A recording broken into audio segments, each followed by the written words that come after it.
నమస్కారం. నిన్నంతా ఒకటే డిస్కషన్. సింగర్ ప్రవస్థి, పాడతా తీయగా జడ్జెస్, జ్ఞాపిక ప్రొడక్షన్స్, ఈటీవీ సంస్థ, పాడతా తీయగా. రకరకాల ఛానల్స్లో రకరకాల వార్తలు ప్రసరించారు. అండ్ ఆ అమ్మాయి చాలా యూట్యూబ్ ఛానల్స్కి ఇంటర్వ్యూ ఇచ్చింది. ఎక్స్పోజ్ చేసే ప్రయత్నం చేసింది బేసిక్గా. అంటే ఇవన్నీ ఛానల్స్ వాడిన భాష అండ్ తను ఎక్స్పోజ్ చేద్దాం అనుకున్నాను అని చెప్పింది కాబట్టి ఆ మాట వాడాల్సి వస్తుంది. అండ్ ఆల్సో డైరెక్ట్గా సునీత అని మాట్లాడింది కాబట్టి నేను ఈ వీడియో చేస్తున్నానండి. ఫస్ట్ ఆఫ్ ఆల్ ప్రవస్థి, చిన్నప్పటి నుంచి నిన్ను బాలుగారు, జానక్ గారు, చిత్రమ్మ అందరూ ఒళ్ళో కూర్చోబెట్టుకున్నట్టే నేను కూడా నిన్ను ఒళ్ళో కూర్చోబెట్టుకుని ముద్దు చేశానమ్మా. ఇప్పుడు నీకు 19 ఏళ్ళు కదా, అలాగే ఒళ్ళో కూర్చోబెట్టుకుని ముద్దు చేస్తే బాగుండదు కదా. చిన్నప్పుడు చాలా బాగా పాడావు అనే దానికంటే చాలా ముద్దుగా పాడావు అనేవారు. నీకు గుర్తుందో లేదో. ముద్దుగా ఉండేదానివి, ముద్దుగా పాడేదానివి, చాలా బాగా పాడేదానివి. చిన్నప్పుడు పాడినట్టు 19 ఏళ్ళకు కూడా కన్సిస్టెన్సీ మెయింటైన్ చేసి ఉంటే సంతోషించే వాళ్ళల్లో మొట్టమొదటి వ్యక్తి నేనే అవుతాను. ఎందుకంటే మా ప్రవస్థి, మా శ్రీలలిత, మా ప్రణతి, మా గాయత్రి అని మేమే ఎక్కువ చెప్పుకొని మురిసిపోయే పిచ్చివాళ్ళం మేము. ఎందుకంటే ఎవరు బాగా పాడితే ఆ పాటలో కరిగిపోయి కన్నీళ్ల పర్యంతం అయిపోయి ఏడ్చేసిన సందర్భాలు, ఏడ్చేసిన ఎపిసోడ్స్ చాలా ఉన్నాయి. అవి నువ్వు చూడలేదేమో, అవి మిస్ అయ్యావు అనుకుంటా. అలాంటి ప్రవస్థి ఈరోజు ఇంత పెద్దదైపోయి రోడ్ మీదకి వెళ్ళి ఇంతమందితో మాట్లాడి తన బాధలు వెళ్ళగక్కుని మమ్మల్ని మా గురించి చర్చించే స్థాయికి ఎదిగింది అంటే నాకు కొంచెం అసంతృప్తిగా కూడా ఉంది. But that doesn't matter for you, because నువ్వు చెప్పాలనుకున్నది చెప్పావు బయటికి వెళ్ళి. ప్రవస్థి, నీకు విషయం చెప్పాలమ్మా. నీకు పాడతా తీయగా కాంపిటీషన్ మాత్రమే కాదు, డిఫరెంట్ ఛానల్స్లో కూడా కాంపిటీషన్లో నువ్వు పార్టిసిపేట్ చేసావు కదా. నీకు ప్రాసెస్ తెలీదమ్మా. సింగర్ సెలెక్షన్ అంటే సింగర్స్ పంపించేటటువంటి సాంగ్ సెలెక్షన్లో రైట్స్ అనేవి కూడా ప్రతి ఛానల్కి కొన్ని సాంగ్స్కి రైట్స్ ఉంటాయి. వాటిల్లోంచి కూడా సెలెక్ట్ చేయాలి అన్న ప్రాసెస్ నీకు తెలుసో లేదో నాకు తెలియదు, కానీ ఆడియన్స్ అందరికీ మాత్రం చెప్తే అన్ని విషయాలు చెప్పు. ప్రాసెస్ గురించి చెప్పు. ఆ ప్రాసెస్లో ఉన్నటువంటి రెస్ట్రిక్షన్స్, ఛానల్కి ఉన్నటువంటి రెస్ట్రిక్షన్స్ ఇవన్నీ కూడా మాట్లాడమ్మా. అప్పుడు నేను నిజంగా సంతోషిస్తాను. సో ఛానల్కి అండి కపుల్ ఆఫ్ రెస్ట్రిక్షన్స్ ఉంటాయి. మ్యూజిక్ని డిప్లాయ్ చేయడానికి, అంటే మ్యూజిక్ని వాడుకోవడానికి అన్ని పాటలకి రెస్ట్రిక్షన్, అన్ని పాటలకి లీనియన్స్ ఉండదు. కాబట్టి ఏంటంటే వీళ్ళు పార్టిసిపెంట్స్ ఇచ్చే సాంగ్ లిస్ట్లో వేటికైతే రైట్స్ ఉంటాయో అవి మాత్రమే కాంపిటీషన్లో పాడాల్సి ఉంటుంది. అవి నచ్చ చెప్తాను కూడా ప్రతిసారి. నచ్చ చెప్తా అంటే నేను కాదండి, మేనేజ్మెంట్. తర్వాత ఎన్నిసార్లు రిపీట్ అయింది అంతకుముందు కాంపిటీషన్లో ఆ పాట అనేది కూడా చూస్తారండి యాజమాన్యం. ఇదంతా కూడా మీకు తర్వాత జ్ఞాపిక వాళ్ళు ఎక్స్ప్లెయిన్ చేస్తారు ఈ ప్రాసెస్ ఎలా సాగుతుంది అనేది. సో నేను ఏ పాట ఇచ్చినా వాళ్ళు వద్దంటున్నారు, నేను ఏ పాట ఇచ్చినా వాళ్ళు వద్దంటున్నారు అని మాత్రమే ఎక్కువసార్లు ప్రొజెక్ట్ చేసింది తను. రీజన్ ఇది అని మీకు తెలియదు కదా, అందుకని చెప్తున్నాను. సో నేను కొరకొరా చూశాను అని చెప్పి అంటున్నావు కదా నాన్న. సో నేను కొరకరా నిన్ను ఎందుకు చూస్తానో, ఎందుకు చూడాల్సిన అవసరం ఏమిటో నాకు అర్థం కాలేదు. అక్కడ ఉన్నటువంటి నేను, కీరవాణి గారు, చంద్రబోస్ గారు నిన్నే ఎందుకు టార్గెట్ చేశామనే విషయం నాకు ఇప్పటికీ ఆలోచించడానికి కూడా నాకు అసలు కనీసం ఆ థాట్ కూడా రావటం లేదు. బేసిక్గా నేను నిన్ను కొరకొరా ఎందుకు చూసానో మరి నాకు అర్థం కాలేదు. నువ్వు మర్చిపోయావు అనుకుంటా. నేను నీకు కొన్ని విషయాలు గుర్తు చేస్తాను. ఏంటంటే అమ్మా, క్లాసికల్ రౌండ్లోనే అనుకుంటా నీ దగ్గరికి వచ్చి మరి నువ్వు కొంచెం అప్సెట్గా ఉంటే, ప్రతిదానికి నువ్వు అప్సెట్ అయిపోతావు, ప్రతిదానికి ఇరిటేట్ అయిపోతావు. నీ వాయిస్ అలాంటిది. కొంతమంది ఇమోషన్స్ కంట్రోల్ చేసుకోగలుగుతారు, కొంతమంది కంట్రోల్ చేసుకోలేరు. నేను అమ్మ స్థానంలో ఉన్నాను కాబట్టి నేను అర్థం చేసుకోగలుగుతాను. నీ దగ్గరికి వచ్చి మరి మిగతా పార్టిసిపెంట్స్ సాక్ష్యంగా ఉన్నారు తల్లి. ఈ రోజుల్లో ఏంటంటే నువ్వు నా మీద ఇన్ని ఎలిగేషన్స్ వేసావు, ప్రూవ్ చేసుకోవాల్సిన అవసరం కూడా నాకు ఉంది కదా, unfortunately are fortunately, what ever it may be. So వాళ్ళందరి మధ్యలో నీకే చెప్పాను వచ్చి, ప్రవస్థి క్లిక్ నడుస్తున్నప్పుడు నువ్వు దాన్ని బేస్ చేసుకొని పాడుతున్నావు. మృదంగం అటు ఇటు అయినా కూడా నువ్వు అప్సెట్ అవ్వాల్సిన అవసరం లేదమ్మా. నువ్వు ఎలా పాడావనేది నాకు తెలుసు, మా అందరికీ అర్థమైంది. అక్కడ కొంచెం మృదంగం నేనేదో ఇబ్బంది పెట్టినట్లుంది అని నేను నీ దగ్గరికి వచ్చి మాట్లాడాను. అది నువ్వు మర్చిపోయావేమో కానీ నీ మిగతా పార్టిసిపెంట్స్ అందరూ ఏంటో గుర్తుపెట్టుకున్నారు మరి. అండ్ ఇంకో విషయం, ఈ సీరీస్ సంబంధించి మాట్లాడుకుందాము. నువ్వు గాయత్రి ఫేవరెటిజం, శ్రీలలిత ఇంకోళ్ళు అని రకరకాల పేర్లు తీస్తున్నావు. నాకు అదేంటో అర్థం కావట్లేదు. కానీ వీళ్ళెవ్వరూ మ్యాంగో మ్యూజిక్లో పాడలేదమ్మా, నువ్వు తప్ప. నేను నిన్నే ఎందుకు పిలిచాను వీడియో చేయడానికి? నిహాల్ గారు నీ గురువు గారు అష్టలక్ష్మి స్తోత్రం చేసినప్పుడు నేను వెనకాల కోరస్ బ్యాచ్లో నువ్వు పాడావు, గుర్తుందా నీకు? రికార్డ్ చేసినప్పుడు వీడియో షూట్ చేసే టైంలో నేను ఒక్కదాన్నే షూట్ చేయొచ్చు తల్లి. నువ్వు బాడీ షేమింగ్ అని మాట్లాడుతున్నావు కదా, నేను వేరే ఎవరినో నలుగురిని నా వెనకాల కూర్చోపెట్టుకొని చేయొచ్చమ్మా. నేను పర్టికులర్గా పిలిచాను ఇంటికి. పాపం ఒంటరిగా నువ్వు మీ అమ్మగారు వెళ్తారు, అయ్యో లేదు అలా కాదు అని చెప్పి మా వాళ్ళు ఏదో ఏర్పాట్లు చేసి దగ్గరుండి పంపించారు నీకు. ఇవన్నీ మర్చిపోతే ఎలా తల్లి నువ్వు? తప్పు కదా. కీరవాణి గారు పెళ్ళి గురించి, అందులో కచేరీ గురించి మాట్లాడారు అని చెప్పి నువ్వు ఒక రెవల్యూషనరీ స్టేట్మెంట్స్ ఏవో పాస్ చేసావు కదా.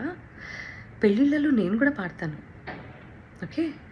మొన్న రీసెంట్గా ఈరోజు ఇండియాలోనే టాప్ మోస్ట్ మ్యూజిక్ డైరెక్టర్ అయిన అనిరుద్ధ్ కూడా పెళ్ళిలో పాడాడమ్మా.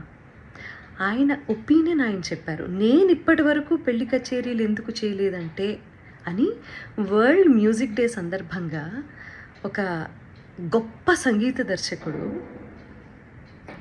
ఆయన పాయింట్ ఆఫ్ వ్యూ ఏంటనేది ఆయన ఎక్స్ప్లెయిన్ చేస్తే, నీలో ఉన్న ఇన్ఫీరియారిటీ కాంప్లెక్స్ మూలంగా అది నిన్నే అంటున్నారు అని అనుకొని అది నువ్వు ఓన్ చేసుకోవటం తప్పు కదా తల్లి. అసలు ఎవరన్నా ఫీల్ అవ్వాలి అంటే ఫస్ట్ నేను ఫీల్ అవ్వాలి ఆ ముక్కకి. ప్రవస్తి, నేను మీ అమ్మగారిని నువ్వు అని సంబోధించినందుకు నీకు బాధేసింది, అది అసలు సంస్కారమా అని మాట్లాడావు కదమ్మా. ఎలిమినేషన్ జరిగిన వెంటనే మీ ఇద్దరు పేర్లు అనౌన్స్ చేసిన తర్వాత ఆవిడ స్టేజ్ దగ్గరకు వచ్చి నీ చేతిలో ఉన్న ట్రోఫీ, అసలు ఇది నీ చేతిలో ఉండాల్సిన ట్రోఫీ కాదు, అది ఇచ్చేసేయి అని చాలా ఎమోషనల్ డ్రామా క్రియేట్ చేసి చరణ్ గారి చేతిలో ఉన్నటువంటి మైక్ లాక్కోవడానికి ప్రయత్నం చేసి, ఆ తర్వాత వెనక్కి వస్తూ నేను అక్కడ కూర్చున్నప్పుడు నీ మూలంగానే నువ్వే మోసగత్తెవి ఇలా నా మొహం మీద ఇలా పెట్టి మాట్లాడినప్పుడు అది కరెక్ట్ అనిపించిందమ్మా నీకు? నేను ఇలా నమస్కారం పెట్టి ప్లీజ్ అన్నాను, అంతే కదమ్మా.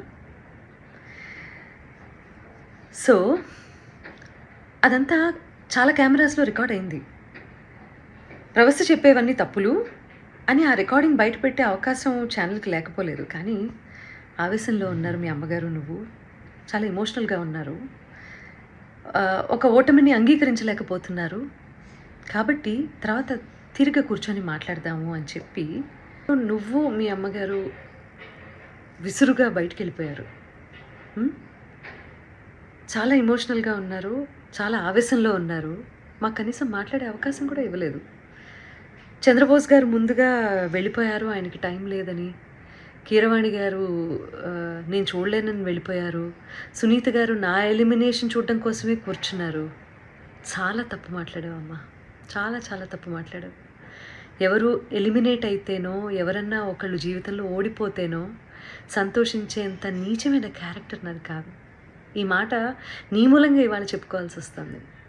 నేను చాలా బాధలు పడ్డాను, నేను కష్టాలు పడ్డాను జీవితంలో.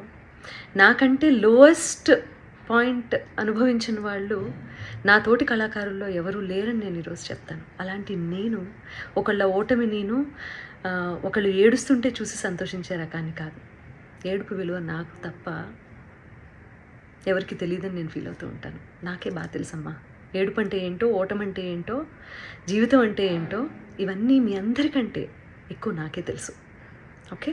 నేను టెక్నీషియన్స్ని చాలా అవమానిస్తాను, చాలా అగౌరవపరుస్తాను అని చెప్పి ఫస్ట్ టైం నేను అలిగేషన్ అన్న మాట వాడుతున్నానమ్మా. సో అది కూడా నువ్వు మాట్లాడటం జరిగింది. ఏ టెక్నీషియన్ని ఒక్క వీడియో బయట తీసుకొని దయచేసి రిలీజ్ చేయను, ఓకే? నేను మనకి స్నాక్స్ ఇస్తారు చూడు, ఆయన్ని కూడా మీరు అనే అంటానమ్మా. అండ్ ఆవేళ నువ్వు ఎలిమినేట్ అవుతావో ఇంకెవరు ఎలిమినేట్ అవుతారో అసలు ఎలిమినేషన్ గురించి కాకుండా షెడ్యూల్ అయిపోతుంది కదా అని చెప్పి అందరికీ సెట్లో ఉన్న వాళ్ళందరికీ భోజనాలు పెట్టించటము, లేకపోతే ఒకరోజు నేను, ఇంకొక రోజు కీరవాణి గారు, ఇంకో రోజు అనిలో, ఇలా చేయటం అనేది అది ఒక టీంలో ఉన్నప్పుడు ఇవన్నీ జరుగుతూ ఉంటాయమ్మా.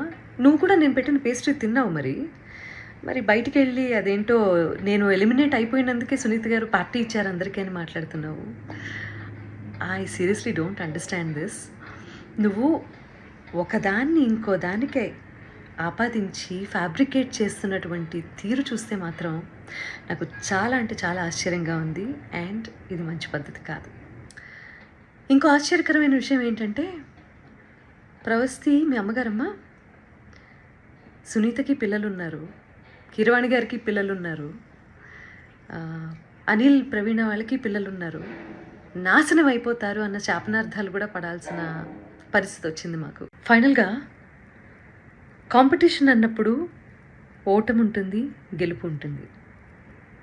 ఫస్ట్ ప్లేస్లో ఒకళ్ళే ఉంటారు, సెకండ్ ప్లేస్ ఉంటుంది, థర్డ్ ప్లేస్ ఉంటుంది. అలా అని చెప్పి ఈరోజు ఎలిమినేషన్లో నేను ఓడిపోయాను, లైఫ్లోనే నేను ఓడిపోయాను, నా జీవితం లేదు అని చాలా ఎక్కువగా ఊహించేసుకొని ఓటమిని హుందాగా తీసుకోలేకపోతే లైఫ్లో ఏవి నేర్చుకోవటానికి బ్రెయిన్ ఆ రకంగా పనిచేయదు. సీనియర్స్ అంటే రెస్పెక్ట్ ఉండాలి. అలాంటి రెస్పెక్ట్తోనే మేము ఇన్నాళ్ళు వాళ్ళు ఒక మాట అన్నా కూడా, మా పాటలు పాడించి తీసేసినా కూడా ఇలా ఛానల్స్కి వచ్చి ఎవరూ ఇంటర్వ్యూలు ఇవ్వలేదు. అది మేము మా గురువుల దగ్గర నుంచి మేము నేర్చుకున్నటువంటి విద్య.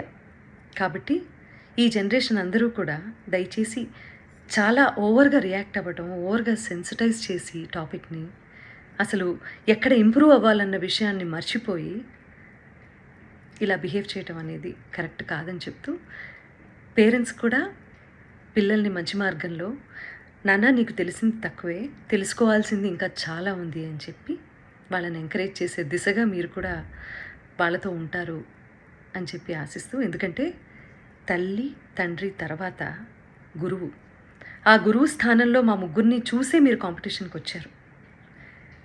గెలిచినప్పుడు వచ్చి కాళ్ళకి దండం పెట్టారు, ఓడిపోయినప్పుడు ఇలా బయటికి వెళ్ళి మా గురించి మీకేది నచ్చితే అది మాట్లాడుతున్నారు.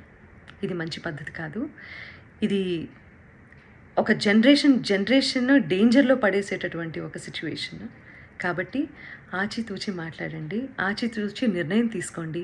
ఒకవేళ మేము ఆల్రెడీ సాధించేశాము లైఫ్లో అని అనుకున్నప్పుడు దయచేసి కాంపిటీషన్కి రాకండి.